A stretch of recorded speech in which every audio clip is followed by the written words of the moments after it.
jam hira mon bandiraɓe sehlaɓe heɗotoɓe radio jowol sare hande ko ñalawma asat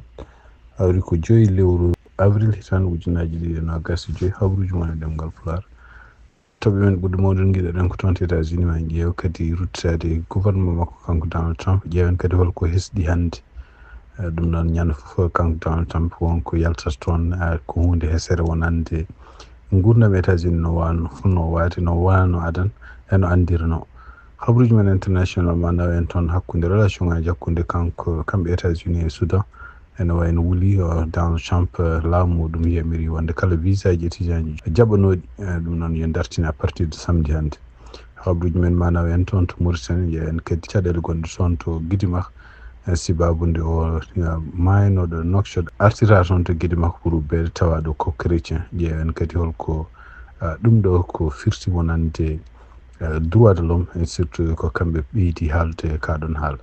ɗum titre uji men ɓurɗo mawnude oɗo journal ma en gara desuji muɗum joni joni siftinde on tan hande ko aset 5 lewru avril hitande ujunaji 2025.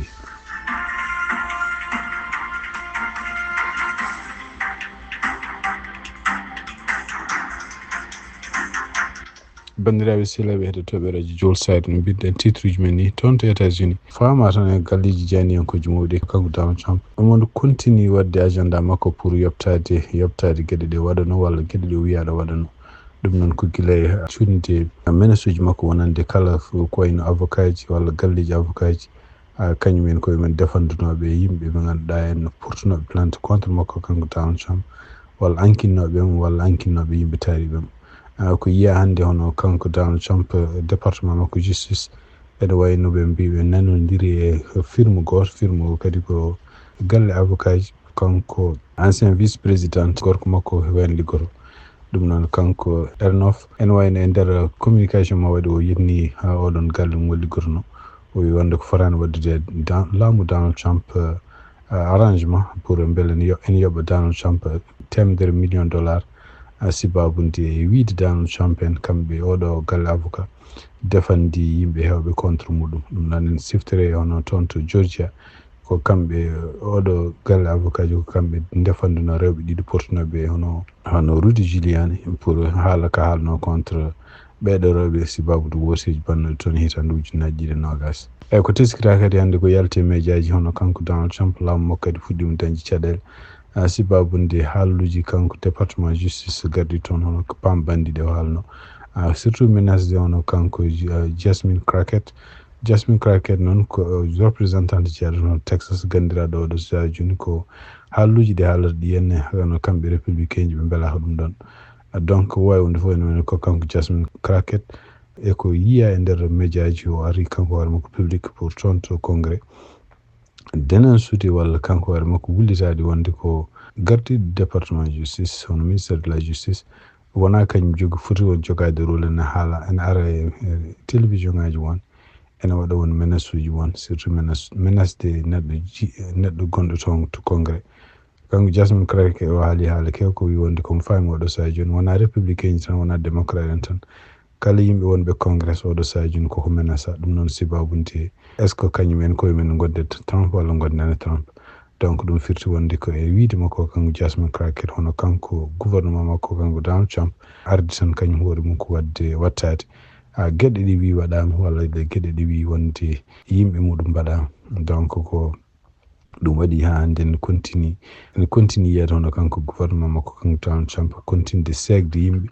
ɓe ganduɗa henne kañumen koye men non seulement ko yimɓe liggotonoɓe gouvernement fédéral mais kadi ko yimɓe hawnaki kadi ɓe wi wonde ko tugnede wajuji ɗi o heeɓi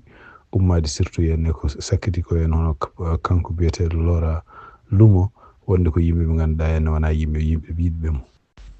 ha hande to États-Unis e ko yalte ñalawma hono kanko Mitch McConnell ɗum noon ko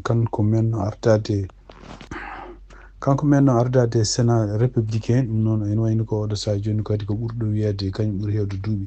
e sénateur uji républicain ji oɗo saa o yenni no feewi décision Donald Trump segde hono gardinoɗo hono général Timothy Hoog ko kanko ardino agence de sécurité nationale e ɗum noon kadi kanko wonno mawɗo fate cybersécurité toon to oɗo agence o seki ɗum e dungnade hande miccima kano ko o seki ɗum taw ala ko woni sababu ɗum ɗon e wayni ko kanko miccima kano o wi wonde so tawi duuɓi kewɗi neɗɗo jogade duuɓi kewɗi ne jogui expérience ɗum ɗon wona hunde yonde pour liggade toon to NSA ɗum ɗon e wayni kono noon ko neɗɗo amateur neɗɗo kadi gandiraɗo ene adda gueɗe ɗe godani ko kañum addete ene lomto ɗum toon to Pentagon ɗum ko hunde nde ganduɗa henna ɓe ganda oɗo saaha joni holko woni gueɗe timminoje neɗɗe pour wiide mumen foti liggade toon to Pentagon ɗum noon ko kanko miccima kano haali ɗum ɗo fof noon ari ko caggal nde kanko Laura Lumo nde o yeehi toon to Maison Blanche ɗum noon huyantirɓe nunde o wawi joddade Donald Trump e wiide kadi hande journal o hono kanko Laura Lumo ene wayno addi liste yimɓe hewɓe ɓe ganduɗa o wi ko ɓeeɗo en wona yimɓe gonɗinɓe walla wona yimɓe yiɗɓe Donald Trump ɗum e wiide makko kanko Laura Lumo e nder kadi ko posti toon to social media post o wi wonde ko ene waɗi yimɓe ha hande ko yimɓe bonɓe taw kañumen koye men ene goni e gouvernement ene goni toon to FBI ene goni département justice ene goni toon to agence sécurité nationale ene goni toon to ministére défense e département ji kewɗi taw ko gouvernement fédéral ɓeɗo fof o wi ko ma ƴeftu tan kono noon ɓeɗo fof maɓe jiitu ɗumen ɓe jaltina ɗumen ko ɗum waɗi wona kanko Laura Luma tumnana hande ko posta toon to oɗon journal ko kanko haare makko wi wonde ko hono oɗo ene général Timothy hokko kañum hoore mum ene wayno rokkunoɗum ligguey on ko général Mark Miller gonnoɗo chef d' état major e temps Trump kañum hoore mum continue wonde chef d' état major e temps Biden kanko Laura Lumo o wi wayni ko général Mark Miller ko neɗɗo kadi mo ganduɗa mo fotani rokkede chance donc kala neɗɗo mo ganduɗa kanko Mark Miller o rokkini ɗum liggey foti wonde ko traiteur hono no makko ni ko wawi wonde fof ene wayno ko kanko Laura Lumo ko sibabude liste mo rokki o ɗum woni oɗo général Timothy Hogg Seka yimɓe jeegomo kadi woɗɓe ɓe ganduɗa liggotonoɓe kanko Mark Walsh noon ko conseiller Donald Trump ko fati sécurité ɓeɗon fof kadi ceeka o wawi wonde fof ene wayno ko kamɓe républicain ji sénateur uji taw limtaka ɓe puɗɗimi jogade joni fayre ko fati gouvernement makko kanko Donald Trump ko waɗata ko hen surtout henna addude yimɓe ɓe ganduɗa henna taw ko yimɓe wi tan wi wonde ko sehilaɓe makko taw hayso ngala qualification wadde ɗum e département ji taw ko gouvernement fédéral hande habaruji men États-Unis hono toon to Maryland toon kanko oɗo juge gardinoɗo ñawore walla gardinoɗo hearing ko mbiyata ñande aljumande pour ko fate no oɗo nangganoɗo toon nangganoɗo États-Unis nawata toon to Salvador taw ɓe mbi nawtira ko erreur kanko oɗo juge biyeteɗo Pulaar e nder haalluji ɗi o haalduno en e avocat laamu biyeteɗo Avril ɗum noon ko garnoɗo kañum représente tude département justice namdinomo ɗum question ngaji kewɗi holko woni sababu walla holno oɗo neɗɗo ittira e États-Unis nawa toon to El Salvador e kanko juge o e ɗum noon e wayno ko ñawore wonde ko waɗanode pour yo oɗo nawaɗo toon to El Salvador yo artiri donc ɗum wonno ko appel ɓe mbaɗi ɗum toon appel o noon e wayno ko kanko oɗo en gonnoɗo toon représente no département d' état biyeteɗo RS revenu sibabude o ronki jabade walla o ronki kanko hoore makko famnude juge holno oɗo neɗɗo nawira toon to El Salvador holno nanguira yo caggal muɗum ene wayno département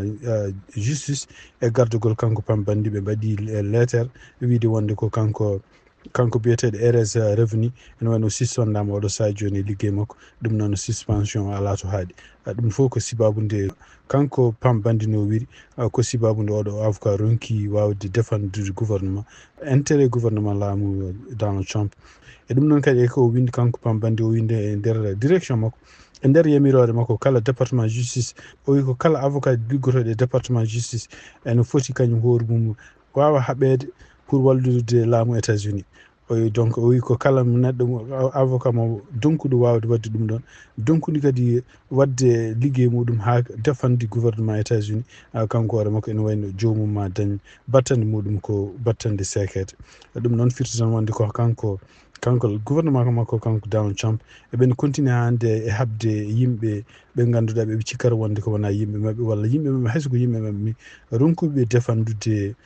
koɓe jiiɗi ko en ko fate guila immigration ha e gueɗe e gouvernement d' état siftinde on tan ko oɗo kalateɗo nawaɗo toon to El Salvador kamɓe portano plainte wuyde wonde ko no nanguira ni e kanko kadi no nawira toon ni ko gueɗe ɗe ganduɗa hen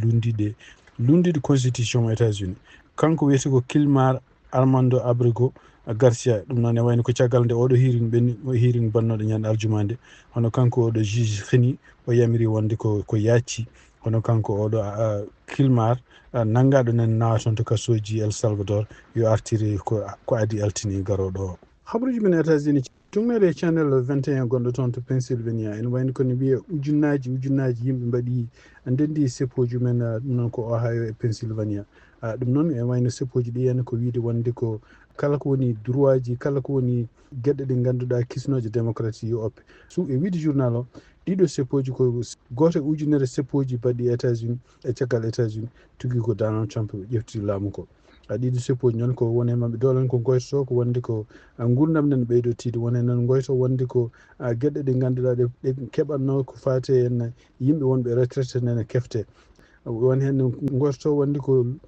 kuule nde ganduɗa danduji démocratie no wotirte e hoto worte ɗum ɗo foof nene bonne oɗo saha joni woni kadi goytoto ko oɗo saha joni ne wayno ko kisal ala to woni leydi he par ce que yimɓe foof goni koye e kulol ko fate kisal mumen kulol ko fate gurdam kulol ko fate hay cellal ene jeeya hen e yiyama kadi e ɓeɗon seppoɓe yimɓe ɓe ganduɗa ko taw ko jangguinannoɓe wonnoɓe won bénéfice aji ɗi kaɓat noon surtout ummade toon département éducation ɗum ɗo foof ko hunde oɗo saha joni kanko laamu makko Donald Trump o fuɗɗima yandinde donc wawi wonde foof ɗiɗi seppoji caggal konngol cakkitingol ngol mbi wonde ko ɗiɗo seppoji wona seppoji mabɓe cakkiti wona kadi ngol ɗo wonata lawol mabɓe cakkitol eɓe daaro eɓe gulla eɓe kaala yidde mabɓe ɗum noon ko ɗum woni koɓe kaala ɓe mbi wonde ɗum ɗo ko Amérique ko leydi mabɓe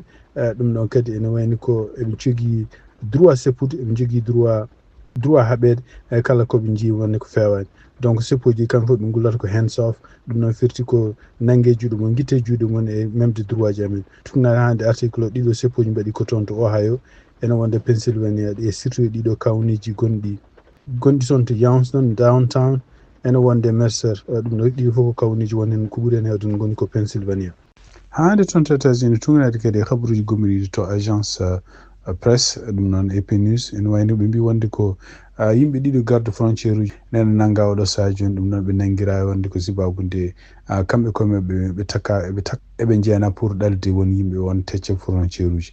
donc ɓeɗon yimɓe noon ko yimɓe ɗiɗo ko inspecteur uji liggotonoɓe ɗiɗo toon to frontiére gonɗo toon to California mbi wonde ko ene wayno ko ɓe takkama ɓe keeɓi ken won ujunnaji taw ko dollar uji ɗum noon ko gueɗe ɗe ganduɗa ɓe jeenari pour oppude yimɓe won yimɓe won ndewa e frontiére uji taw ngala hay document ji ɗum ko procureur no haali noon donc ɓeɗon yimɓe ɗiɗi ko hen goto wiyete ko Farlis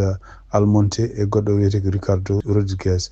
ɓe liggotono ko toon to frontiére gonɗo to hakkude Californie e Mexico to wiyete San Isidro ɗum noon ko frontiére gonɗo hakkude États-Unis e Mexico tugnade hande procureur ɗeɗo gueɗe foof ko gueɗe ɗe ganduɗa jaltuɗe caggal nde ɓe jiiya e vidéo ji caméra ji sécurité gonɗi toon wonde koɓe balla donc e nder caméra ji hollama wonde koɓe dartini oto goto taw oto ne waɗi yimɓe ɗiɗi hen goto ko chauffeur o ko kañum tan joguino kayitaji kono noon keddiɗo ene wayno ɓen goƴaka kayitaji mum ni ɗum ɗo fof ne tugnade hande procureur ko gueɗe ɗe eɓe continue ɗe jiiya eɓe mbaɗa ɗum dumunna moɓe goni toon to ɓe liggoto toon to frontiére kabaruji e ɗemgal Pulaar e radio Jawol Sare habaruji men international puɗɗorɗen ko jokkodiral kamɓe États-Unis Soudan du Sud ɗum noon tugnade communiqué gommiɗi toon to département affaires étrangères mo États-Unis e gardugol kanko Marco Rubio gardiɗo affaires étrangères partide oɗo ñalawma hande samedi 5 lewru avril hitande ujunnaji 2025 hono kamɓe États-Unis ɓe pelliti wiide walde ko kala visa ji étudiant ji taw ko yimɓe jeeyaɓe toon Soudan du Sud ene wayno annulama ɗum ɗo fof noon ari e wiide mabɓe wonde ko sibabude kamɓe Soudan du Sud ɓe calima jaɓɓade yimɓe ɓe ganduɗa henna kamɓe gouvernement makko kanko Donald Trump omo joofi ɗumen o wi wonde ko yimɓe potɓe nawtede toon to Soudan sibabude wasde men jogade kayitaji ɗum noon tawde Soudan jaɓani jaɓɓade ɓeɗon yimɓe ene wayno ko kamɓe États-Unis ɓe pelliti wonde ko à partir de hande oɗo ñallama samedi ene wayno ko kala étudiant ji mabɓe joguinoɓe visa ji wonɓe ɗo États-Unis walla jogonoɓe adde ɗum no ɗiɗum visa ji fof ene wayno annulama ɗum noon ko communiqué mo kanko Marco Rubio gardiɗo affaires étrangères mo États-Unis e gouvernement Trump ko kanko signini oɗon kayit toon to Côte d'Ivoire e tugnade habaruji gomriɗi toon to radio France international noon parti biyeteɗo PDC ɗum noon ko parti démocratique de Côte d'Ivoire en namayne batu maɓɓe mi guɓe mbaɗi hannde ɓe pelliti oɗo ñalawma samedi hannde maɓe cuɓo hol neɗɗo moɓe ganduɗa moɓe jiiɗi wonanaɓe candidat ɗum noon ko élection ngaji baɗoji ñande 25 novembre hitande ujunnaji 2025 nguɗon batu wongu noon to Yamoussoukro ene teskira hen hono kanko gardiɗo parti o hono kanko Tidiane Thiam o tawana ko nguɗon batu andaka noon holko woni sababu o tawana andaka ni holko woni sababu kadi kanko wonata candidat ko neɗɗo goɗɗo hawnaki wonata candidat ene famano noon dumunaji ɓenni ɗi fof ene yimɓe ene goytotono wonde ko kanko hoore makko ko joguiɗo nationalité française il faut ko o wawa wiide o natti wonde français o haala waɗa ɗum déclaration kadi yiye wonde ko gonguirego o natti andaka noon holko woni caɗele ɓe oɗo parti woni oɗo saha joni kono noon ɓe mbi kam maɓe gartuɓe ɓe ƴeewa ñande 16 lewru avril ɓe ƴefta hol candidat hol gonowo candidat maɓɓe pour oɗo parti PDCI mo Côte d'Ivoire. Toon to Mauritanie tugnade journal biyeteɗo Sahara Média ene wayni ko neɗɗo goto nanggama toon to Nouakchott ɗum noon nangga koye diwan Tayret taw kanko hoore makko woni o ɓonno ko comci walla o wiyanno hoore makko ko neɗɗo inspecteur uji ko fate yimɓe tuppi yimɓe ganduɗa renoɓe prix toon to Mauritanie ɗum noon e wayni ko kanko ministére de prix ko fate commerce et tourisme leydi ndi ko kanko waɗi oɗon déclaration mbi wonde koɓe nanggui oɗo neɗɗo kañum hoore mum taw ne yahatno e oɗo région walla oɗo nokku to mbiyata mo qaɗa Tayret taw kañum hoore mum ene jokodiranno e commerçant ji walla yimɓe yeeyoɓe heeɓa mumen kalis pour wiide wonde ko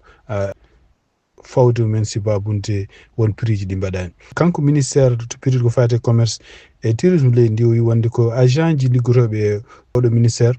ene liggoyo men kono noon ala foof kalis mo poti hebde ummade toon to commerçant ji kala ko ɓeɗo liggotoɓe e oɗo département kala koɓe pawi commerçant ji ɗi oɗon kalis directement versete ko toon to trésor kala neɗɗo mo pawaɗo ɗiɗon kalisaji kañum hoore mum ma heɓ reçu ko fate versement ji ɗum ɗon noon ene wayni ko ari kono caggal oɗo communiqué wonde ko kamɓe ministére koɓe dentina commerçant ji ɗi ala foof neɗɗo poɗɗo arde mabɓe wiya wonde eɓe pawa kalis si babun won gueɗe ɗe ɓe ɗoftaki taw ɓe keɓani reçu taw kadi reçu o wona gummiɗo toon to trésor hande toon to Mauritanie hande tugnade journal taqaddumi toon to Sehli Baɓe ne wayni ko jibru mawdu waɗino toon ɗum noon ko caggal nenɗo goto ndo cankinoɗo toon to Nouakchott nde o nawata toon to Sehli Baɓe ɗum noon e tugnade journal walla site biyeteɗo Guidy Maka News ɓe mbi wonde ko caggal nde ɓandu makko artira toon kanko neɗɗo mayanoɗo o noon e wayni ko neɗɗo pembannoɗo ko coiffeur caggal nde o maayi toon to accident e toon e laabi Nouakchott ene wayni ɓandu makko nawata toon to Sehli Baɓe pour beela mo ubbe toon kono e wayni ko caggal nde ɓandu ndu yetti toon nde yimɓe tawanoɓe pour jaɓɓade ɓandu ndu pour ubbude ɗum paami wonde ko kanko hoore makko ene wayni o jeeya koye kanko hoore makko jeeya ko chrétien ɗum noon ɓe mbi wonde ko ene wayni ko o foti ubbede koye aadaji walla koye diine chrétien ji ɗum noon ko ɗum waɗi addi toon caɗele no fewi ko ɗum waɗi caggal muɗum hono imamuji hewɓe wonɓe toon to Sehli Baɓe mbi wonde ene wayni ko kanko fotani ubbede e guenale julɓe saabu kanko hoore makko tubano hadde makko mayde ko wawi wonde fof ene wayni ko siftinde on tan ko toon to Sehli Baɓe no cellule goto yitanoma toon walla groupe goto yitanoma toon taw kañum koyemumen ene gonɗini ko fate christianisme kañum koyene mbaɗanno kadi dente walla cérémonie ji patuɗe ko fate mbiyata yimɓe ummotoɓe diineji goɗɗi ne gonta chrétien ji caggal mum nde enquête waɗa ɓeɗon yimɓe nangganomi oɗon saaha kono ene wayno caggal muɗum goppama kaɗo haala joni ene wayno ko sibabude oɗo mayɗo addede mumen toon to Sehli Baɓe yidde e tawede kadi kañum hoore mum ko chrétien kadi jiiɗi ko ubbire no chrétien ji gubbirte addi irti kadi haala mbanno ko toon joni ma won duuɓi ɗiɗi sibabude yitede yimɓe wonɓe toon to Sehli Baɓe taw kañumen koyemen notorto ko chrétien ji toon to Niger tugnadi kadi e rapport gummiɗo toon to Human Rights Watch ɓe mbi wonde ko ene wayno ko gouvernement mo kanko Abdourahmane Tiani o oppi kene wona 50 neɗɗo ɗum noon o oppi ɗumen e itti ɗumen e kasoji e ɗum noon koye yontere ɓennude nde ɗum ɗon fof ari noon ko caggal kaldigal kamɓe ɓe mbanno toon kamɓe gouvernement joɗiɗo toon e kadi e yimɓe hewɓe ganduɗa hen taw ko conseiller ji tawanoɓe ngal ɗon kaldigal jamiri wonde ko yimɓe hewɓe yo goppe wonɓe kasoji ko ɗum waɗi ene wayno ko ɓeɗo yimɓe fof ɓuuɓe hen hewde ko nangganoɓe caggal nde kuddata bannoɗo juillet hitan ujunnaji ɗiɗi e 27 kuddata jandinɗo kanko laamu makko kanko Mohamed Bazoum ko ɓuri heewde ɓeɗon yimɓe woppaɓe oɗo saha joni waɗi hen taw ko ministre uji makko gonnoɗi toppitinoɗo ko fate pétrole. Mohamed Sen Issoufou ministre makko kadi toppitinoɗo ko fate défense biye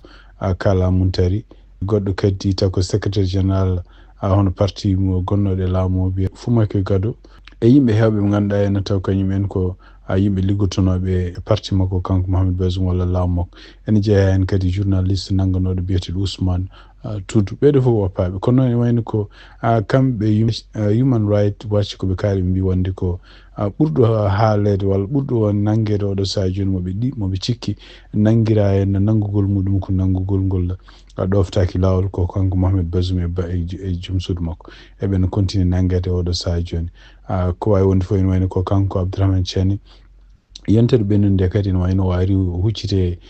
sarɗiyankoɓe, ɗum noon ko wonde ko walla waɗanede cérémonie pour wiide wonde ko kanko wonata président kadi leydi Niger, ɗum noon duuɓi 5 garoji. Ko caggal oɗo décision kadi ne wayno ko kala parti politique gonnoɗo toon, kala ko wonno assemblée mabɓe ene wayno ko ɓe cammini ɗum. Donc hande koɓe kaali kamɓe Human Rights Watch ɓe mbi wonde ko tuggi tan kudeta baɗaɗo ñande juillet hitan 2023 ene wayno ko kamɓe laamiɓe toon militaire uji eɓene continue ɓe nangi yimɓe hewɓe ɓe ganduɗa liggotonoɓe e laamu makko kanko Mohamed Bazoum, walla yimɓe supporteruji makko, walla yimɓe même jiiduɓe makko. Ɗum noon ko hunde nde ganduɗa henne kamɓe oɗo organisation ɓe mbi wonde kono ɗeɗo nangi fof ko nangi kadi ɓe nanga yimɓe juuɓe taw koye secret, ɓe mbaɗa ɗumen lebte ɗe ɓe beela haade maɓe nawtude ɗumen toon to ɓe kaɗa ɗumen haqqeji mumen, surtout haqqe ko fate prisonnier nangaɗo caggal muɗum ɓe pelti ɓe goppita ɗumen pour ɓe wadde ɗumen e kasoji. Kamɓe Human Rights ɓe continue oɗo saha joni critique de laamu kanko Abdourahmane Tiani, laamu maɓɓe kamɓe militaire uji ardiɓe toon to leydi Niger. Bandiraɓe sehlaɓe heɗotoɓe radio Jowol Sare, habaruji min jogonnoon e ɗemgal Porangasi haalaɓe siwtindon tan hande ko aset 5 lewru avril hitande 2025. En mbaali jaam ha jaam kadi so